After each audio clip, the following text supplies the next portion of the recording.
Jeg hedder Lone Tvedegaard. Jeg er underviser på SOPO, og jeg har været med i Next CUD i 2 år nu. Jeg hedder Niklas. Jeg er ansat som lærer på HG og ansat i projektet Next CUD som lærer, og jeg har været ansat siden september. På Next CUD har jeg fokuseret meget på det gode samarbejde på tværs af vores fagligheder. Jeg synes, det har været en rigtig god proces, hvor vi har sparet og vi har støttet hinanden, også lærer og undervisere imellem. Jeg synes, det har været rigtig spændende at være med i Next CUD. Jeg har taget mine erfaringer fra erhvervslivet med ind i projektet og delt ud af den erfaring, jeg har fået til både elever og lærere, og så har jeg givet lidt af mig selv til alle omkring projektet Next CUD. Altså, det er jo en ny lærerrolle, man indtager, og man skal være rigtig åben og fleksibel over for de udfordringer, som bliver givet en.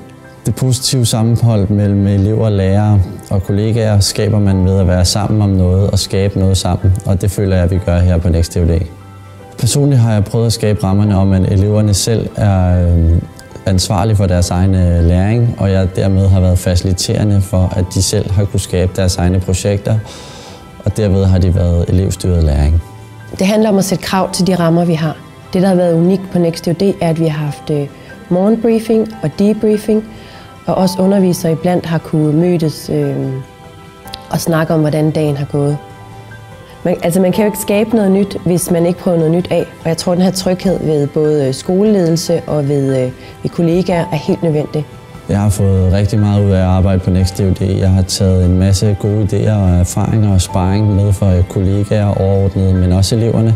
At jeg har kunne skabe socialt samvær med både elever og kollegaer. Det synes jeg har været rigtig sjovt. Jeg vil gerne give 3 gode råd til at arbejde med den nye EUD-reform. Vær fleksibel, vær åben og ikke være bange for at prøve nye ting af.